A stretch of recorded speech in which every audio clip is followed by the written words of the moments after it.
aujourd'hui, notre thème est écouter Dieu pour quel bénéfice? Écouter Dieu pour quel bénéfice? Ou je reprends de notre manière pour dire entendre Dieu pour quel bénéfice? Vous avez besoin d'entendre Dieu, vous avez besoin d'entendre Dieu vous parler pour quel bénéfice? Alors, on commence pour dire ceci. La première des choses, on a dit que Dieu continue de parler. Il parle aux gens qui se mettent dans les dispositions qu'il faut. Pour ceux qui n'ont pas suivi la méditation précédente, je vous encourage à aller la suivre pour vous imprégner du sujet. Bien, alors, je dois l'écouter, nous devons l'écouter. Je pense que c'est une nécessité où je disais qu'un chrétien qui n'écoute pas le Saint-Esprit, qui n'entend pas le Saint-Esprit, ne doit même pas porter ce nom-là. Parce que c'est le Saint-Esprit qui fait, la plénitude du Saint-Esprit en soi qui fait le chrétien. C'est la plénitude du Saint-Esprit en soi qui nous dirige, qui fait de nous des hommes, des chrétiens hors pair, ou carrément un chrétien simplement. Un chrétien, c'est le petit Christ. Si le Saint-Esprit est en nous, il va nous parler, il nous parle au quotidien, il nous guide au quotidien par divers canaux que j'ai énumérés. Alors, aujourd'hui, nous allons lire deux passages. J'ai prévu deux passages, mais le premier passage, je l'ai lu c'était Josué 1.8. Josué 1.8 nous dit exactement ceci. Mais avant Josué 1.8, j'aimerais qu'on lise le second passage, puisque le second passage, je l'ai déjà sous mes yeux. Il s'agit du psaume. Psaume 19, verset 8 à 9. Le psaume 19, verset 8 à 9 dit ceci. La loi de l'Éternel est parfaite, elle restaure l'âme. Le témoignage de l'Éternel est véritable, il rend sage l'ignorant. Verset 9. Les ordonnances de l'Éternel sont droites, elles réjouissent le cœur. Les commandements de l'Éternel sont purs, ils éclairent les yeux. Voilà.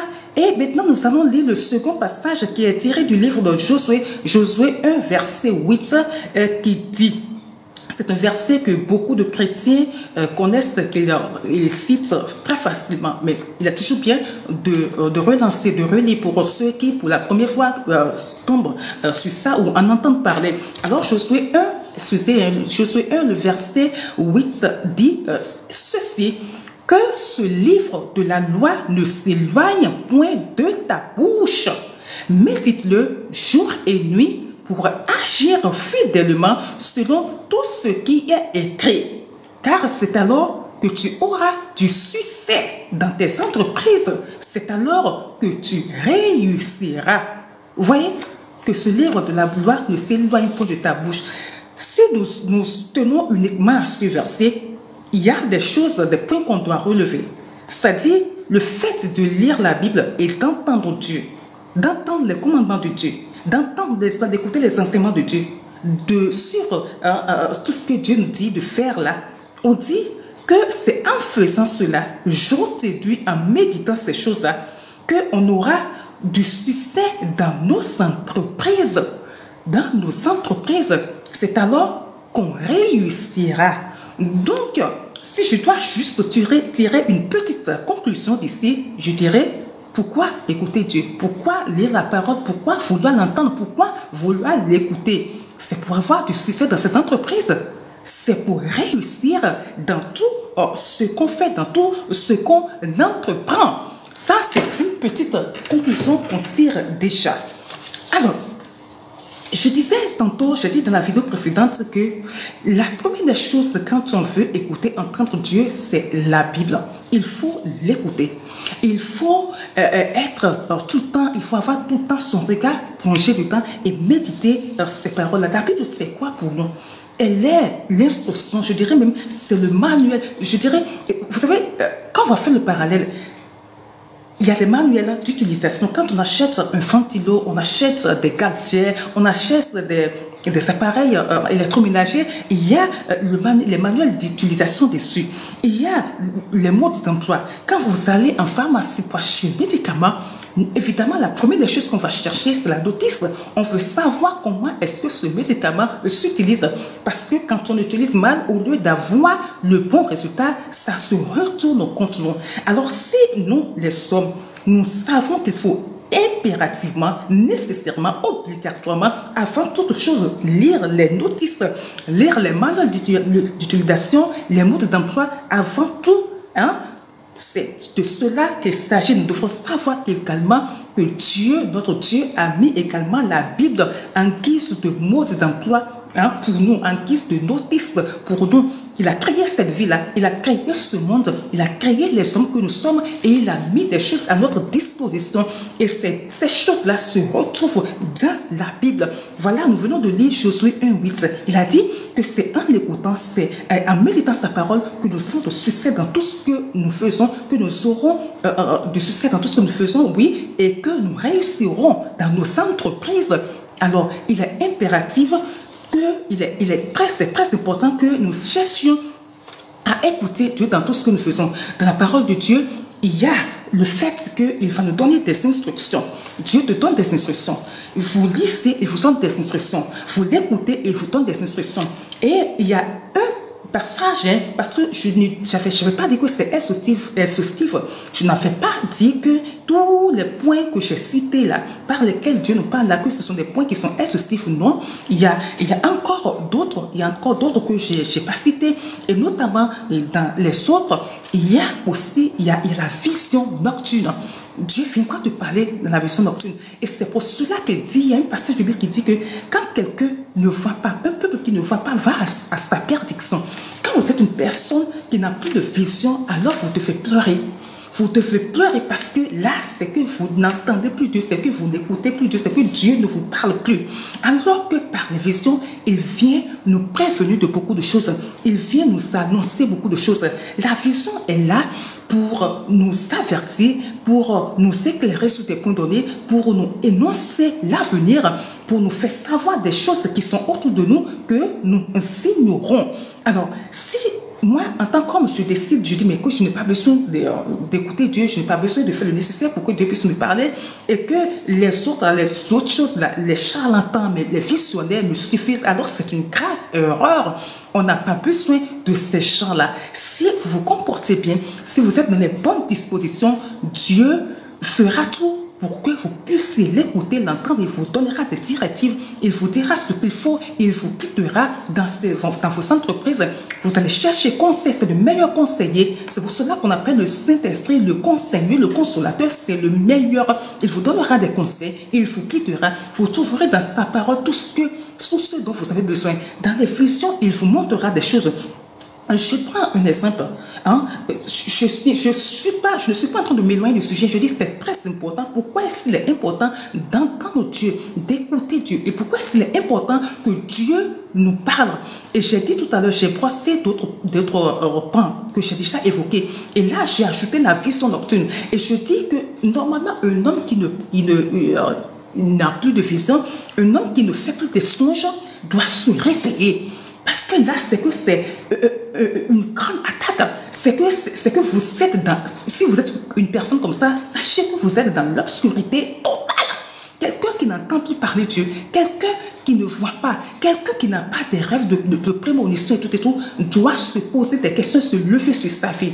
Par les rêves, Dieu viendra, il viendra nous avertir. Vous êtes quelque part, il y a des gens autour de vous, vous travaillez quelque part. Il y en a un qui en a après vous. Mais dans la journée, quand il voit, elle crie, voilà, tu es ma CP, tu es ma bestie, tu es ci. Et la personne te montre ses dents et la personne te prouve que sans toi, franchement, elle ne se sent pas que tu es ça.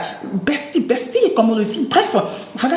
Et toi, tu es là de façon naïve, tu es là. Si Dieu ne te fait pas miséricorde et te montrer le cœur, et te montre pas le cœur de cette personne-là, tu peux être victime de sa personne, de sa jalousie, de ce qu'elle ressent pour toi. Vous voyez?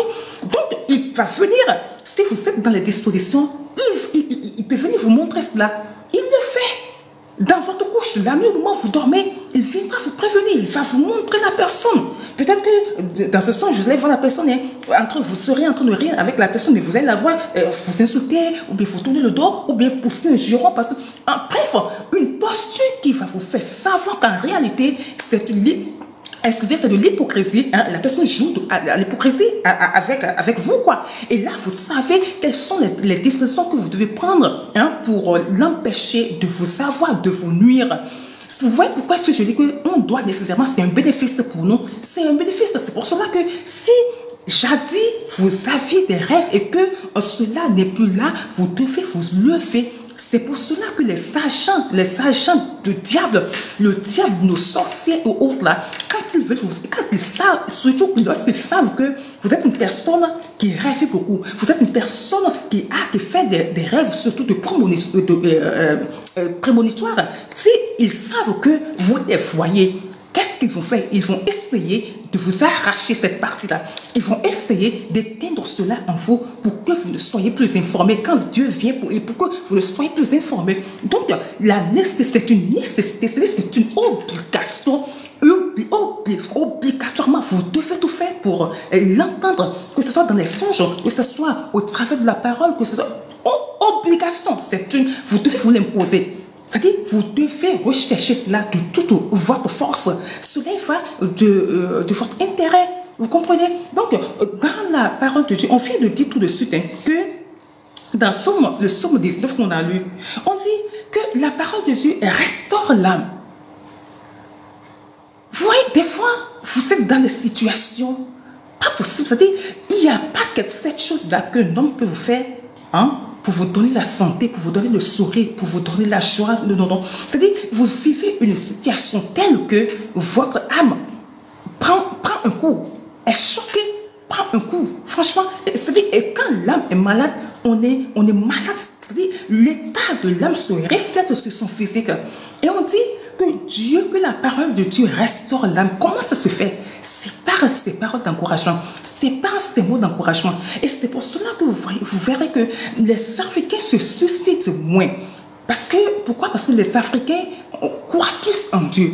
Nous nous accrochons à la parole de Dieu. Les Africains sont dans les églises, on nous insulte et tout. C'est pas grave qu'on n'a rien à faire. C'est parce que on est pauvre, qu'on est tout à l'église, que les riches ne sont pas dans les églises. Pourtant, ils prospèrent, pourtant, ils ont ci, ils ont ça, ils ont toutes ces choses que nous recherchons. Bien, on ne refuse pas. Mais nous savons ce côté-là. C'est-à-dire, nous savons cette chose qui est que nous nous accrochons à la vie. Malgré les situations catastrophiques que nous vivons, malgré notre état, malgré les conditions précaires dans lesquelles la majorité des Africains vivent, ils s'accrochent à la vie. Pourquoi? Parce qu'ils trouvent des paroles de joie, ils trouvent des paroles de réconfort, ils trouvent des paroles d'espoir dans les églises, dans les mosquées, dans les églises. Vous voyez, ça, on ne peut pas nous l'enlever. Et c'est ça qui fait que nous nous accrochons. C'est ça qui fait qu'on s'accroche à la vie.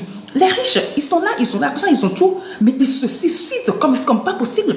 Comment on dit quelqu'un qui a l'argent? Il a tout dans sa vie, il a tout ce dont il a besoin, mais il se jette de l'étage. Ce sont eux qui se jettent de l'étage, ce sont eux qui se suicident plus. Voyez, allez sur Google là, et cherchez. Voyez le taux de suicide cherchez quelques pays là. Regardez, tapez le taux de suicide et venez dans les pays africains et tapez aussi le taux de suicide. Vous allez voir que bon, c'est pas pareil quoi. On s'accroche à la vie. C'est la parole de Dieu qui nous garde. La parole de Dieu nous restaure l'âme. D'accord? Et elle nous restaure, elle nous fait inspirer. On dit, la parole de Dieu aussi nous rend sages. Quand on écoute Dieu, on est sage. Si vous êtes quelqu'un, si vous voulez la sagesse, il y a le proverbe, dans le livre de Proverbe, je pense, on dit bien, on dit, la peur de l'éternel, la crainte de l'éternel est le début, est le commencement de la sagesse. Quand la crainte de l'éternel, voilà, est le commencement de la sagesse. Quand tu es une personne qui lit la Bible, il y a des parties, là, des proverbes et autres, quand tu lis, quand tu la médites réellement, c'est-à-dire la Bible, c'est-à-dire les paroles bibliques te rendent sage. La parole de Dieu te rend vraiment sage. Quelqu'un qui est vraiment à Dieu et à toi avec Dieu, qui aime Dieu de tout son cœur, qui est fidèle à la parole de Dieu, vous allez voir que son comportement est différent. Il est plus sage. Parce que quand on dit tout ce que tu regardes, hein, c'est ton leader. Tu te ressembles à ton leader en fait. Tu ressembles à qui tu écoutes, à qui tu regardes, à la personne sur qui tu as les yeux, tu as ta vision, tu ressembles à celle-là. D'accord? C'est pourquoi ceux qui plongent leur regard, qui sont tout le temps dedans, sont des personnes sages. Elles rendent sages. Nous devons écouter, nous devons avoir l'envie d'écouter Dieu parce que elle nous rend sages, parce que sa parole nous rend sages. On dit que ce même passage dit que ça réjouit le cœur, que sa parole réjouit le cœur. Et c'est normal. Vous êtes découragé, vous vous levez avec un flemme, je sais, un flemme ou une flemme, bon, bref, avec flemme. Et vous n'avez envie de rien faire. Je vous assure, vous prenez votre Bible, vous commencez à aller, vous tombez sur une parole, vous la lisez et tout change comme ça. Vous retrouvez la force d'avancer. Cette parole vient dans votre vie, tout comme un booster. Elle vient vous relever. Elle vient vous demander d'avancer. Il y a le sourire qui apparaît. Et c'est pour cela d'ailleurs que la joie est comptée, est citée parmi le fruit de l'esprit. Parmi le fruit de l'esprit, quand l'Esprit Saint est en soi, œuvre en soi, il y a un fruit palpable qu'on peut voir qui a la joie. Donc sa parole nous réjouit. Voilà autant de raisons pour lesquelles nous devons chercher nécessairement, nous devons rechercher, nous devons tout faire pour écouter Dieu. Ce n'est pas, c'est même pas un choix, quoi. C'est pas que oui, si je fais, je ne fais pas. J'ai dit, un chrétien qui ne peut pas écouter Dieu n'a même pas le droit de s'appeler chrétien. Ne peut pas avoir une vie, c'est-à-dire une vie pleine de joie, ne peut pas vivre sa plénitude en Christ, dans le Seigneur. Elle vide, en fait, elle aura tout le temps besoin que ce soit d'autres qui lui parlent. Elle aura toute cette personne, ce chrétien aura tout le temps besoin d'aller, s'il veut rester dans le milieu chrétien, il va tout le temps voir les prophètes. Tel prophète, j'ai tel problème, j'ai telle situation, il faut que tu m'aides à prier. C'est pour ça que vous allez voir, il y a des gens qui viennent vers vous. Ah, s'il te plaît, ma soeur, aide-moi à prier. Ma soeur, je veux jeûner. Ma soeur, aide-moi, pose la question à Dieu pour moi. Puis c'est vrai que des fois, on a besoin de confier des requêtes à des frères. Mais ce sont des choses quand même qui ont besoin d'être partagées. Ce n'est pas nos quotidiens, tout le temps nos quotidiens. Voilà, je vais voyager, dis-moi, aide-moi à demander à Dieu, je vais me marier. J'ai trouvé un monsieur, j'ai trouvé une dame, une fille, je ne sais pas si c'est la bonne, je ne sais pas si c'est le bon. Aidez-moi, prophète, dis-moi si, dis-moi ça. Est-ce que ce voyage sera bon? Est-ce que ce monsieur sera ci ou ça? Est-ce que ce projet va bien aboutir? Et si et ça, on a besoin d'aller voir un prophète pour ça. Pourquoi? Parce que soi-même, on ne fait pas le nécessaire. On n'a pas envie. Moi, je dis que c'est fait. On n'a pas envie. Parce que quand tu as la soif, tu fais ce qu'il faut.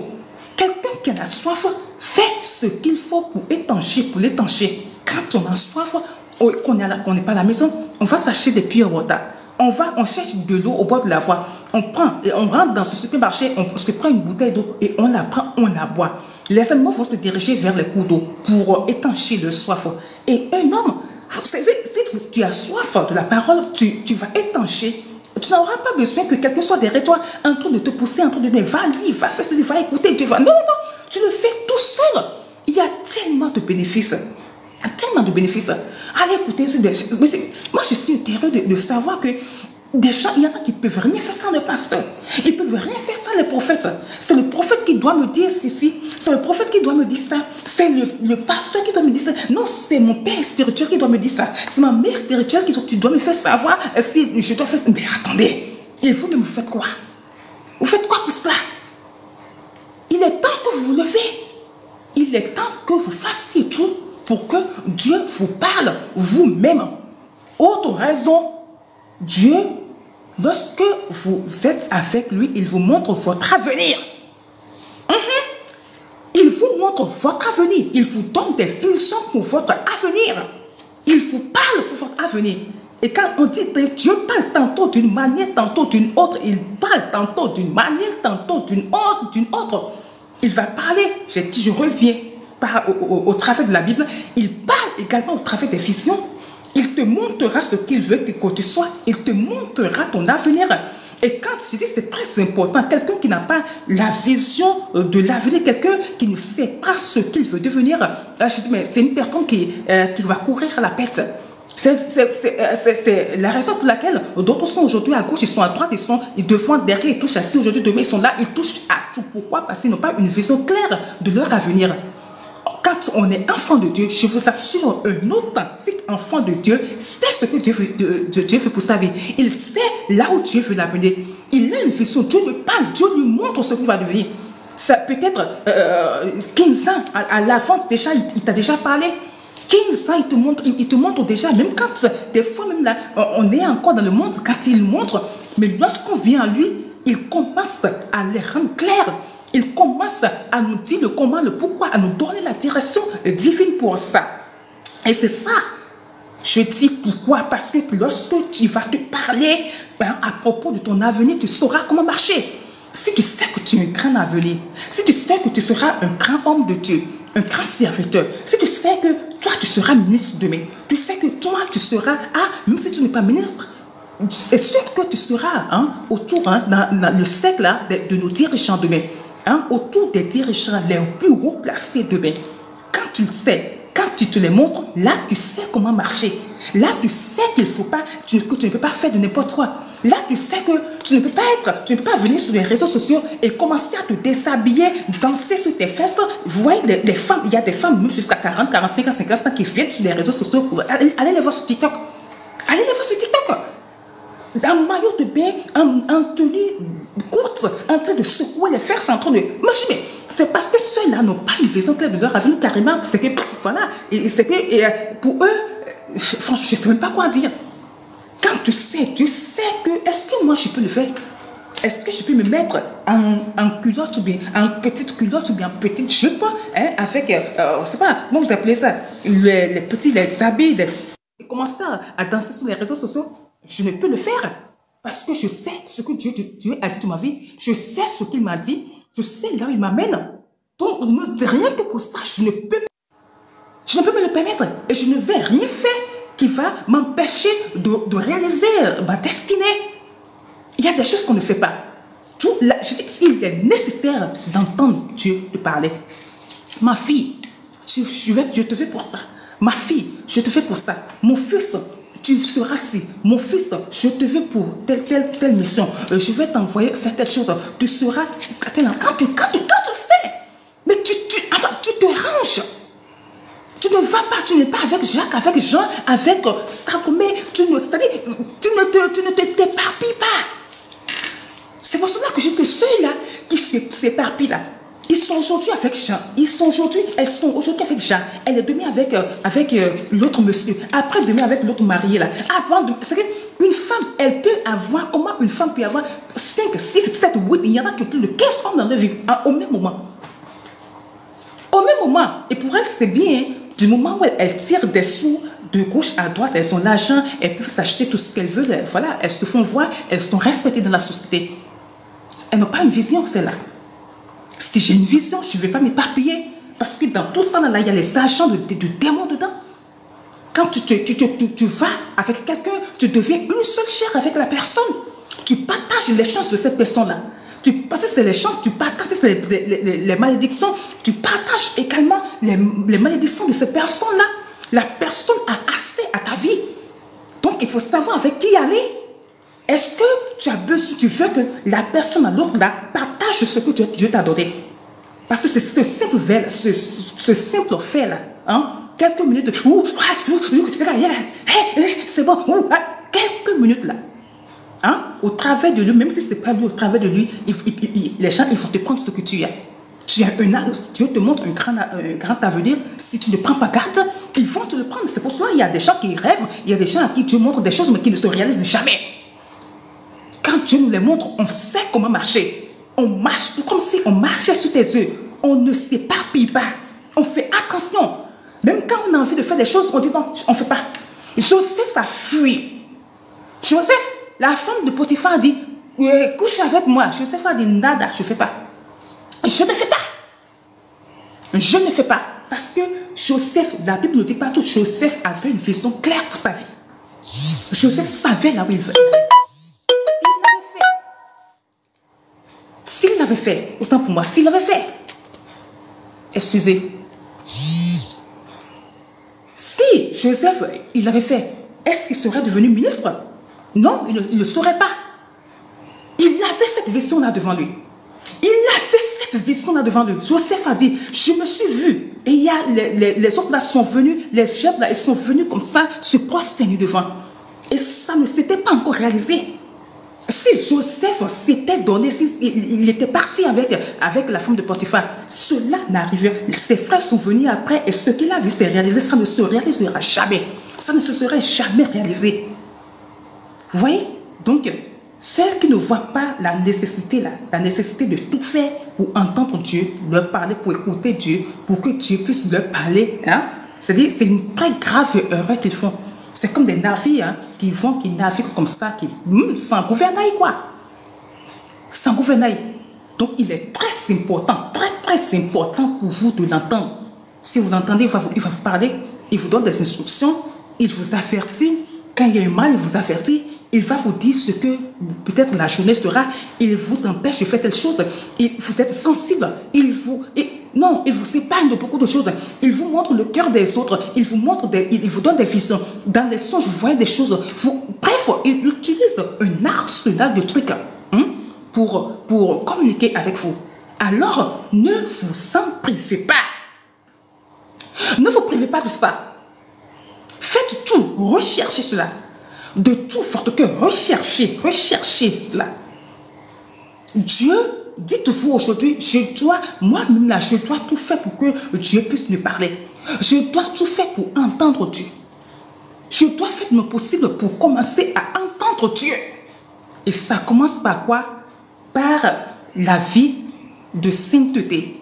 On va me dire, mais il y a des gens qui ont des visions, qui ont des rêves prémonitoires et tout, mais qui ne sont pas chrétiens. Oui, c'est vrai. Des païens qui ont des rêves prémonitoires, qui ont ce don-là. C'est vrai. Mais ça s'arrête là. Oui, c'est ce que tu dis, ça s'arrête là. Les autres choses là ne suivent pas. Parce que quand nous, ces enfants, nous savons, ils nous montrent ces choses, ils nous donnent des directives. D'accord? Ils nous donnent des directives. Fais ci, fais ça, et fais ci, et ceci, et cela. Nous savons plus davantage que les autres. La direction divine, nous l'avons. D'accord? Nous l'avons. Ok? Donc, voilà quoi. Ceux qui disaient, mais pourquoi est-ce qu'il faut écouter Dieu? Pourquoi est-ce qu'il faut entendre Dieu? Pourquoi ci, pourquoi ça? Voilà pourquoi est-ce qu'on doit rechercher, voilà les bénéfices qu'il y a dans le fait d'écouter, d'avoir la possibilité d'écouter Dieu, d'entendre Dieu nous parler. Il faut lire sa Bible, parce que c'est le premier outil. Hein? C'est là. Hein? J'ai dit la dernière fois qu'à 80%, c'est au travers de la Bible que Dieu nous parle. Il nous parle, il nous parle, il nous parle. Il va te dire de faire passer. Il va te donner des conseils. Il va te rendre sage. Sa parole va te rendre sage. Te donner des instructions, hein, te guider, te donner la paix, te donner la joie, te réconforter, hein, te consoler, ainsi de suite, ainsi de suite. Donc, mon conseil pour vous, ce matin, pour nous, c'est que nous ne lâchions jamais nos exercices spirituels, hein, quand on ne s'exerce plus. Et si entre-temps, vous faisiez partie des gens qui étaient dans ces exercices-là, qui faisaient tout ce dont on a parlé jusqu'ici, et que vous avez eu à laisser tomber pour une raison X ou Y, ou des fois, vous laissez tomber sans savoir même pourquoi est-ce que c'est comme ça. Merci pour ceux qui t'apportent. Et vous ne savez pas, il est temps que vous puissiez revenez à Dieu. Revenez, il n'y a que du bien dans cela. Nous méditons tous les jours, du lundi au samedi, voilà, de 5h à 6h. Soyez bénis. Après, nous redivisons. Ce live sera tout à l'heure sur les pages pour ceux qui n'ont pas pu suivre en direct. Alors, merci. Et je dis ceci. Si vous avez des questions, avant de partir, je vais dire ceci. Si vous avez des questions, si vous lisez une partie de la Bible, s'il y a quelque chose que vous ne comprenez pas, alors, ne gardez pas ça pour vous. Si vous voulez comprendre, ne gardez pas. Envoyez un message, soit en inbox ou lors d'une méditation, Posez la question à la fin. Lorsque je vous demande de poser des questions, envoyez la question et ensemble, on va en discuter, on va éclairer les lanternes, on va expliquer. D'accord? C'est le but de ce live. Sinon, je pourrais enregistrer cette vidéo-là et le lendemain balancer. Je pourrais l'enregistrer la veille comme je le faisais sur YouTube. Je l'enregistre à l'avance et le jour, je publie. Je pouvais le faire, je continue de le faire. Mais si le Saint-Esprit me met à cœur de venir en live, c'est qu'il a ses raisons. C'est qu'il a ses raisons. C'est lui qui connaît l'avenir. C'est qu'il veut, utiliser ce créneau-là pour quelque chose, pour faire des choses. Alors, donc, de temps en temps, je viendrai de temps en temps en live, dans la soirée, les soirs, et je prévois que prochainement, dorénavant, les vendredis, par la grâce de Dieu, hein, au moment où les autres seront dans les boîtes de nuit, en train de danser, en train de suivre des futilités, pour ceux qui le désirent, nous serons ici à partir de 0 heure. On peut faire 1 heure, pourquoi pas 1h30, 2 heures. On va prier sur des sujets précis. On va prier, on va évoquer des sujets de nos vies et prier. Les grands combats se gagnent la nuit. D'accord? Donc, prochainement, on va dire déjà le vendredi prochain, on va commencer par la grâce de Dieu. D'accord? Allez. Merci à vous et bonne journée. Je vous aime, l'amour de Christ. Shalom. Bisous à vous. Allez, bye bye.